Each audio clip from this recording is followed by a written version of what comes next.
and a closer look at the two battlegrounds where the Trump and Harris campaigns hope to make inroads today. That would be Michigan and Wisconsin. CNN's Phil Mattingly is with us. Phil, let's start with Michigan, where Trump is today. What advantage might his campaign see there? Yeah, the former president speaking in Saginaw, the kind of critical swing county or closest swing county in that swing state. Look, let's take a step back for a second. This was the 2020 map. And you could see President Biden's path to the White House. Yes, he was able to flip a state like Arizona or flip a state like Georgia.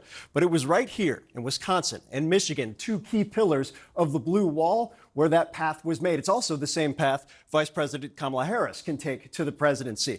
Now, if you take a look at these two states, Michigan, President Biden won by 154,000 votes. Back in 2016, Donald Trump shocked everyone in politics when he won this state by just about 10,000 votes. Wisconsin, equally close, 22,000 votes for Donald Trump when Joe Biden won it back in 2020. Only by 20,000 votes. So where do things stand right now in what is very clearly a bare-knuckle brawl for these two states? Look at the polling, and the reason I'm showing you this polling, New York Times, CNN poll, most recent polling in these battleground states, is it is super close. 1 point towards Harris in each poll within the margin of error. The point of showing you this is that it doesn't matter. Don't pay attention to the polls right now because every poll is telling you the same thing.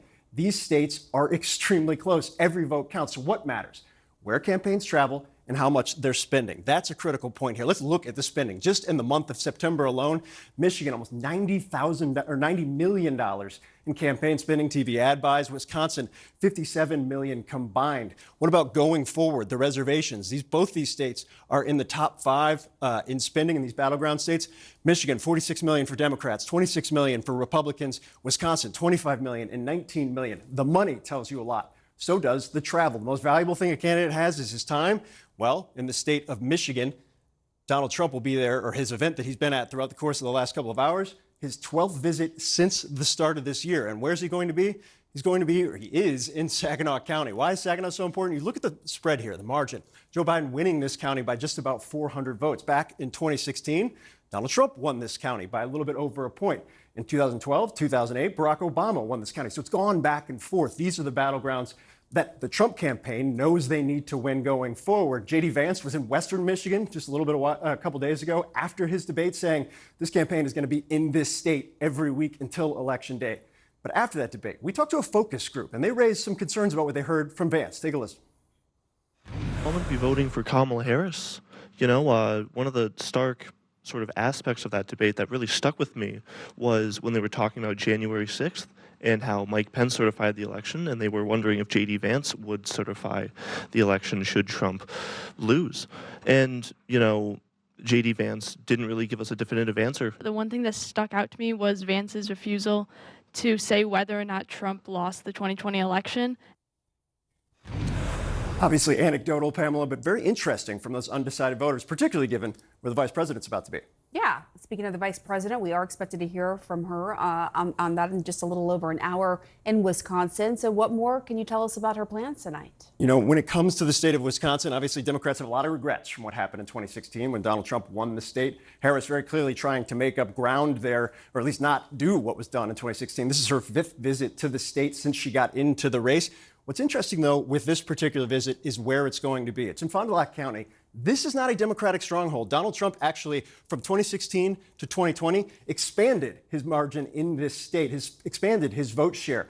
But where she's giving the speech matters. In Ripon is a town in Fond du Lac, known as the birthplace of the Republican Party. And it's all about margins here. Yes, they need to run a big vote in Dane County. They need to run a big vote in Milwaukee County if you are the Harris campaign. But if you can keep margins down and Trump strongholds like Fond du Lac, that will help too, given how close these states are going to be. Disaffected Republicans may not be a huge population, but as we heard from our focus group and as we've seen in some polling, the message that Harris and Liz Cheney will be bringing tonight, that's directed exactly at them. Pam? All right, Phil Mattingly, thank you so much. And my next guest was able to pave a path for Democrats in her West Michigan congressional race, flipping several longtime Republican-leaning areas blue there. Joining us now, Congresswoman Hillary Scholten. Thank you, Congresswoman, for your time. So Trump's running mate, Senator J.D. Vance, highlighted how important your district is. Let's take a listen. Look, we're going to be here every week, probably me or President Trump, until the election, because this is such an important part of our state. Presence matters. So where is the Harris campaign when it comes to appealing to your constituents? Well, they're very popular. They're doing really well here in West Michigan. We're just incredibly proud of the work that we have done here to get the Harris campaign out and get their message out here. They've been showing up. I apologize. There was a little bit of an echo back towards me. I hope I'm coming through loud and clear to You you. are. You are. Yes. Okay, fantastic. They've been showing up. Particularly when we're talking about reproductive rights, the Harris campaign, and even in her role as vice president, she's been showing up. She did her reproductive rights tour. One of the first stops was right here in Grand Rapids, Michigan. They know how much voters in our district matter to them. And I think you can tell why the Trump and Vance team are showing up here so much too. This is no longer a Republican stronghold. They have to show up here. They're losing voters in West Michigan because their toxic extremist policies are not resonating with West Michigan voters. So you say they're not resonating with West Michigan voters, but I want to talk about this video clip that was obtained by Axios. It's with Democratic Congresswoman Elissa Slotkin warning the donors that internal polling was showing Harris is, quote, underwater in your battleground state. Do you agree with your colleague's warning? I can only speak to really what's happening in my part of the district, and I can't speak for what my colleague is saying in her Senate race, but I can tell you the voters here who we're talking to, who we're connecting with, they're excited for what the Harris campaign is having to offer. Again, when she came here to talk about reproductive rights and how they're still under attack here in Michigan. When her motorcade was driving through town, we had people lining the streets, coming out, moms with their daughters saying, thank you for standing up for us. People know what's at stake here. It was just 2 years ago that our reproductive rights were hanging in the balance. Kamala Harris took action. She showed up here and talked about how she'd protect them. And Donald Trump took a different kind of action. He bragged about his role in overturning Roe versus Wade. This is an issue where it's never been more important to look at the record.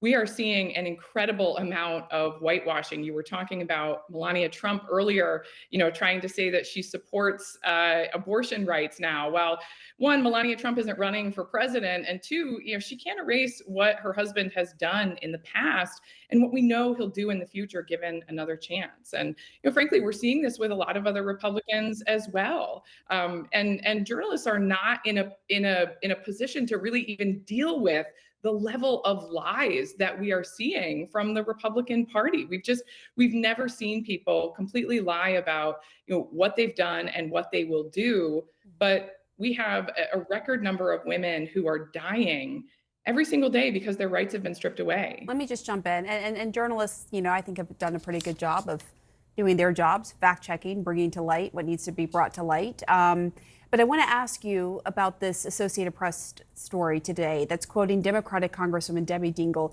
who represents an area outside of Detroit. And she said, it says, Dingell and others have said Harris is still relatively new to many voters and that she needs to make her plans clearer to voters. The Congresswoman also said Harris needed to counter efforts by Republicans to paint her as an out of touch with Michigan workers. The state of play today, no one is winning this state right now. And so I hear you talking about reproductive rights and how that's really resonating with some voters there in Western Michigan. But what about on the other issues that maybe Michigan workers care about? Is she doing enough to get to them? Well, I think that she is, right? I mean, she's showing up, she's talking about the economy, she's talking about her plans for small business. I serve on the House Small Business Committee. It's something that is incredibly important to us here in West Michigan, making sure that all entrepreneurs have a way to move their business forward. I hear her message, especially her economic message, really resonating with a lot of families. And certainly, we've still got 33 days to go until the election, and voters are making their decisions right now. So we hope they continue to show up. She's going to be here in Michigan tomorrow doing just that, talking to folks in Flint. This is a battleground, make no mistake. But we're out here, we're doing everything we can. And I see in my community, people who remember the painful policies of Donald Trump, where we lost 9,000 auto jobs, right? That still lives fresh in people's memories. He promised not to close a single plant. 9 closed, right? These are the failed economic policies of Donald Trump. And we know that Kamala Harris is offering something new, and she's got the record to prove it. All right, You know, Congresswoman and Hillary I do just Scholten. want to say, Go ahead. I do just want to say I think it is really important. Abortion rights is an economic issue. I'm sitting here at my kitchen table, and I can tell you there is no more important economic decision than whether, when, and how to start a family. And right now, we have people who are willing to say, well, Donald Trump says he won't support a nationwide abortion ban, but they're not willing to look back at the record. My Republican opponent, they're saying, well, he said he won't support a nationwide abortion ban, but yet he's been endorsed by groups who support just that, and no one is willing to sort of report on that and to say, well, hey, wait a second, the record really speaks for itself. These Republicans across Michigan, they didn't have to take these endorsements, but they did. Why? Okay, Congresswoman Hillary Scholten, thank you for coming on the show and sharing your perspective. We appreciate it. Thank you so much. And let's discuss with our panel.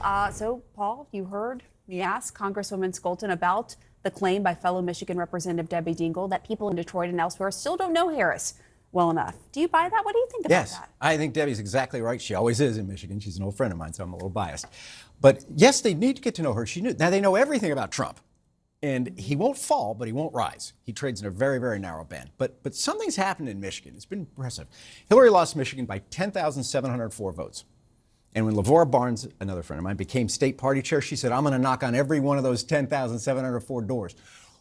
Michigan went for Biden by 154,000 votes. And then it just went for Gretchen Whitmer by 469,000 votes. Something's happening there. And you know what it is? In my party, the women are in charge. It's Hillary, it's Debbie Dingell, Lavora Barnes, the state party chair. There's no better state chair in this country. Governor Whitmer, Attorney General Dana Nessel, the Secretary of State, Jocelyn Benson. They're getting it done. Now, I think Debbie is exactly right. This thing is not over at all. It's a complete toss-up. But there's really only 2 ways to run: unopposed or scared. And I'm terrified. So, Tia, how important is Michigan? I mean, all the battleground states we know are going to be close. I mean, I think that's just the name of the game. So anyone who wants to see a lot of separation for either candidate at this juncture, it's just not going to happen in those hotly contested states. I do think Michigan has specific problems for Harris with, the uncommitted voters that are still concerned about the war in Israel-Hamas conflict.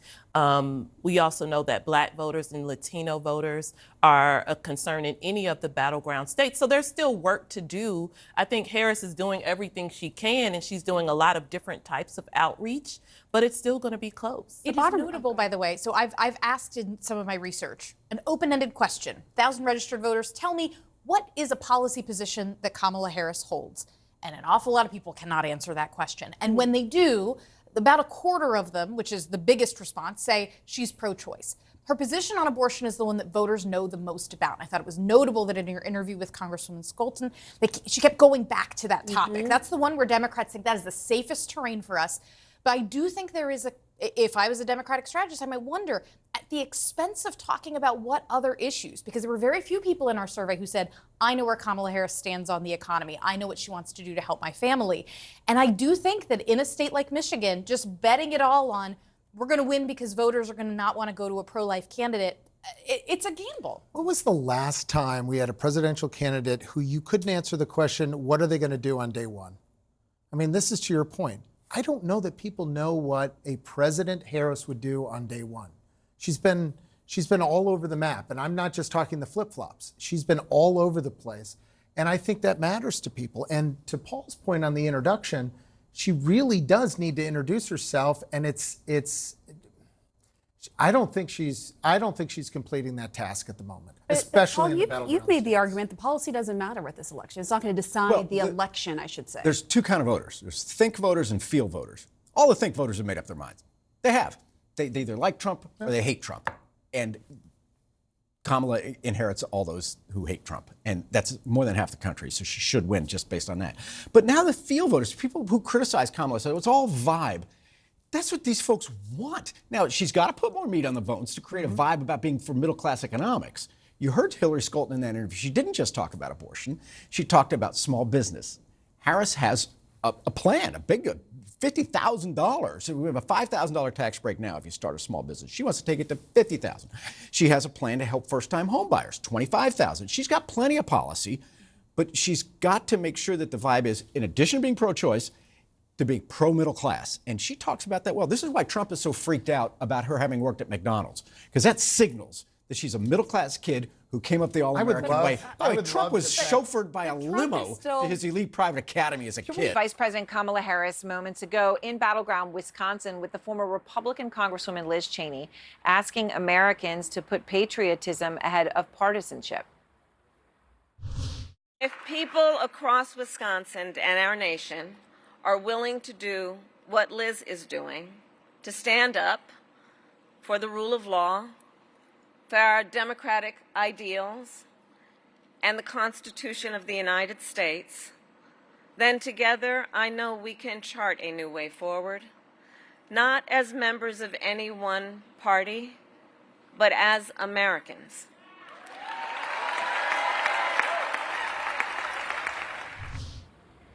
All right, they're appearing in a red county, a county that voted by, 25, 26 points for Trump both times.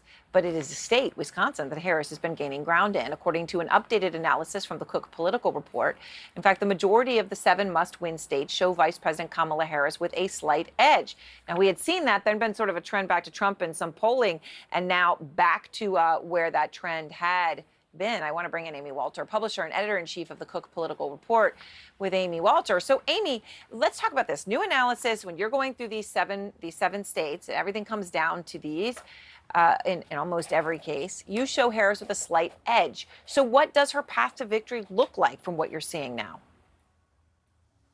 Yeah, so this is polling that we've done in conjunction with 2 good polling firms, one a Democratic firm, BSG, and another Republican firm, GS Strategy. They went into the field in mid-September looking at what voters are feeling, not just about the head-to-head race, whether they're going to vote for Trump, whether they're going to vote for Harris, but some underlying issues. What are the issues that are motivating these voters? Who do they see as better able to handle those issues?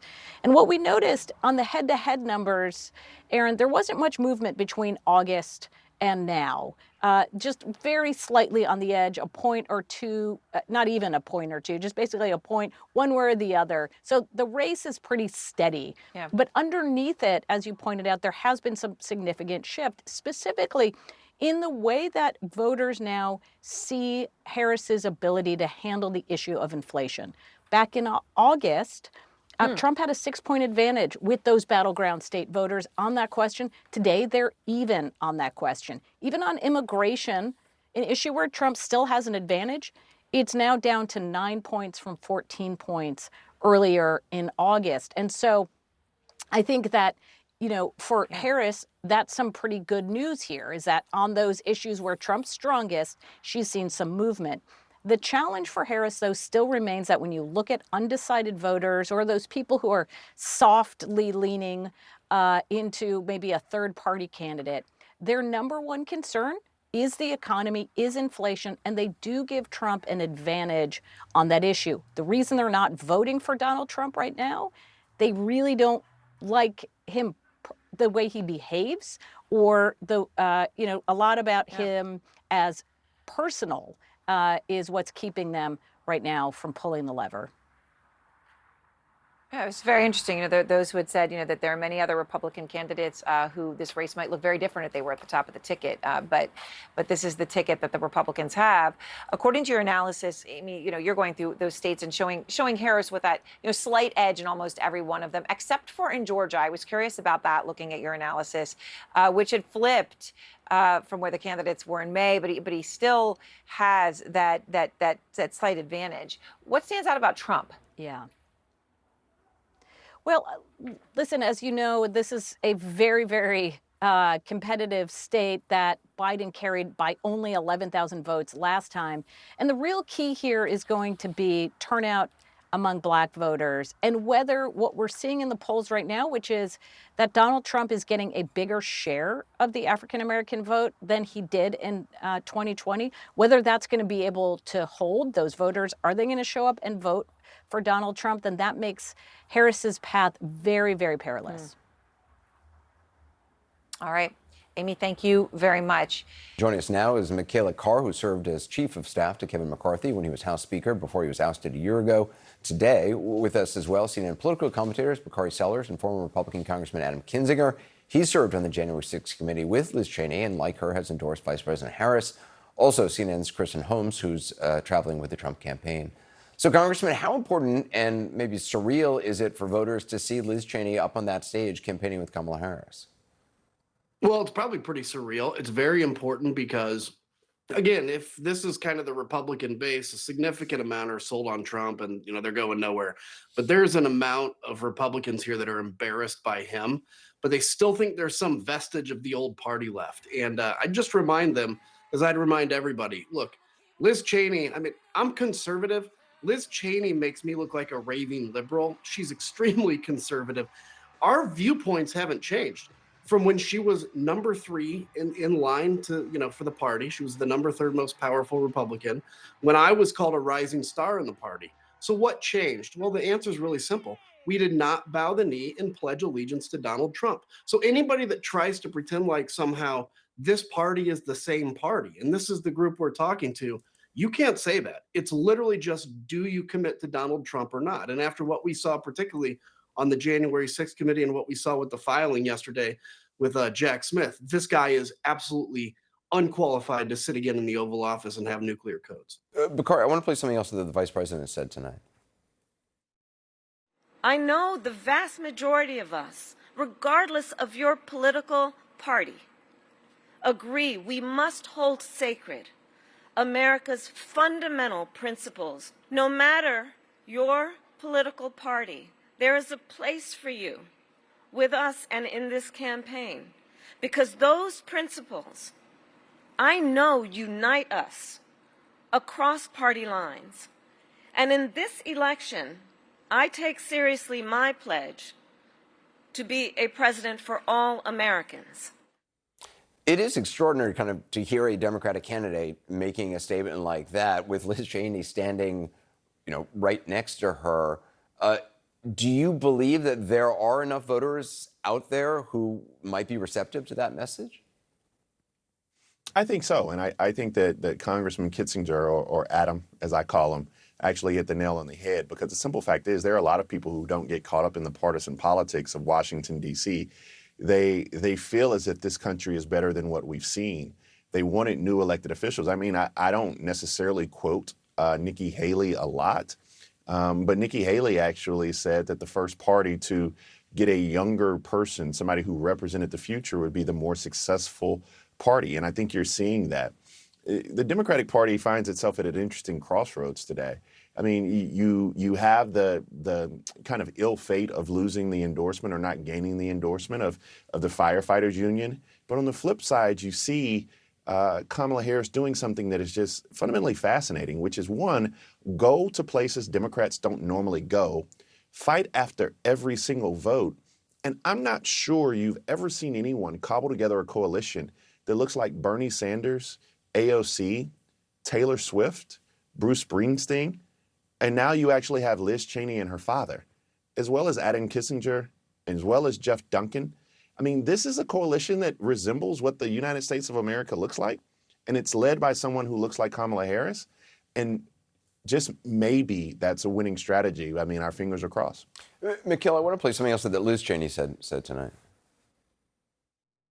In this election, a broad coalition has come together to support Vice President Kamala Harris.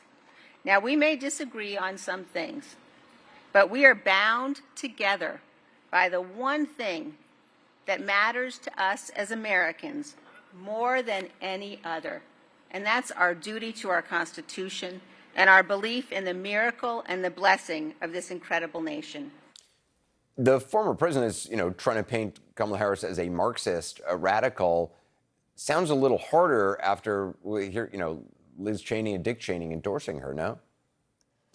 Now, look, if these endorsements are trying to be used to somehow convince the American people that Kamala Harris is a moderate or anything other than the radical liberal that wants to raise taxes and wants to take guns in a mandatory buyback program and wants to end the filibuster and wants to ban offshore drilling. I don't All hear her of this is campaigning who about she is. taking guns, by the way. Well, of course she's not campaigning about it, but she also isn't denying it. Instead of being asked if she still supports the policies that she has always supported, including a mandatory gun buyback, she says, I'm a gun owner, which is very typical to be someone who is going to inculcate themselves from the policies that they are pushing. But I just don't believe, and there are people on this panel tonight that disagree with me, but I don't believe that January 6th serves as a permission strategy to embrace radical leftist policies. And they're not conservative policies, and she's not a conservative person.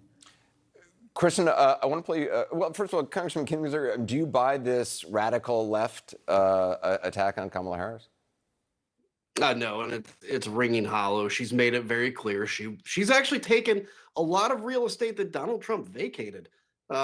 He's not proud of America. The Republicans aren't proud of America. They're proud of America and their vision of 1950, and that's what they keep talking about is that old America. But America as it exists today, no. And she's showing that American pride. So, look, I don't agree with Kamala on everything, of course, but we've argued the same issues for 100 years, Anderson. We're going to argue them for another 100 years. This is a unique moment in time where we're talking about our democracy. And after January 6th, after McCarthy bowed the knee to Donald Trump and resurrected him, we've got to take a strong stand to save this party and the country. Kristen, I do want to play what former President Trump told Fox today about Cheney's support for Harris. Well, Liz Cheney lost for Congress. She was terrible. Liz Cheney is a stupid war hawk. All she wants to do is shoot missiles at people. I really think it hurts. I think, frankly, if Kamala, I think they hurt each other. I think they're so bad, both of them. Is it clear how much, if at all, concern Cheney, could help Harris on the margins in swing states? Do you think the Trump campaign is concerned? In a race like this, where both sides believe that they could be determined in the margins, of course, there's always going to be concern that anything could swing a handful of voters, which again could determine the outcome of the election. Now, overall, the Trump campaign doesn't believe that these endorsements are hurting Donald Trump as much as Republican or Democrats on the other side have said that it would. But there's also a belief that Donald Trump's base is a different Republican Party, that they had already discounted Liz Cheney, that they had been following along for the last three years as the former president slammed Cheney as they went back and forth after each other, and that this isn't that big of a surprise to those people. One thing, Anderson, that I cannot stress enough is the fact that Donald Trump privately understands that he's not going to get a lot of these moderate voters. He might say that he's trying to appeal to women, but part of the strategy isn't really going after these moderate, in the middle, independent voters because there is a belief that they'll never vote for Donald Trump. Instead, they're trying to find these low propensity voters in areas that they believe would be leaning Donald Trump, leaning Republican, to try and expand the electorate, not go after a certain group of voters that they think that they've probably already lost. But Corey, how do progressive Democrats like yourself, I think you would maybe, if you're a progressive Democrat, how would you square being in the same political boat as Liz Cheney and Dick Cheney? I think the thing that brings us together, the tie that binds us, is Donald Trump. And we understand that democracy is fragile. We understand in the last 4, 5, 6 years, we've seen the fragility of democracy and understand that we want to preserve it. There are a lot of people in this country who don't care about partisan politics. They put country over party. That's why when you say things like she wants to take your guns, it rings hollow, because the people who say that Kamala Harris wants to take your weapons or guns are the same people who've been waiting for Barack Obama to knock on your door since 2008. Those old partisan lines don't work anymore. And when we're talking about making sure that democracy works for everybody, and this is a choice election. And Anderson, I've said this on your show before, and I've said it repeatedly. People have 3 choices in this race. That's it. You have 3 choices. You either vote for Kamala Harris, Donald Trump, or the couch. Those are your 3 choices. And I think that two of those choices are detrimental to the future of this country, and one choice is Kamala Harris. Now, does that mean that she's going to win this race? I'm not sure. She's still an underdog. But the fact that she's going to places in Wisconsin that Democrats don't often go to, the fact she's standing with Liz Cheney, but she's also talking about making sure that black men and Hispanic men are heard. I mean, this is something that we haven't seen before. In this last 30 days is going to be a sprint where she's meeting voters where they are and where she's going after each and every voter, no matter what you look like, who you pray to, or what party you've been a part of. Michaela, have you ever seen a presidential campaign where so many of the people who once worked with a candidate have come out, cabinet members, distinguished generals, former chiefs of staff, Liz Cheney, Cassidy Hutchinson, Alyssa Farr Griffin, Sarah Matthews. I mean, so many people from the administration have come out with really terrible things to say about Donald Trump. Have you ever seen a campaign where this has occurred? I haven't seen that. I think one of the things that Adam points to is that there is a bit of a realignment happening here, and Kamala Harris is attempting to take positions that were traditionally held by Republicans. You do have, in this instance, members of the Democrat Party endorsing Trump, whether it's Tulsi Gabbard or RFK, and we don't see that being talked about in the same context. But I do think there are a lot of things, to Adam's point, that she is trying to claim as positions that she's going to lead on, but that rhetoric is completely countered by her record in public office.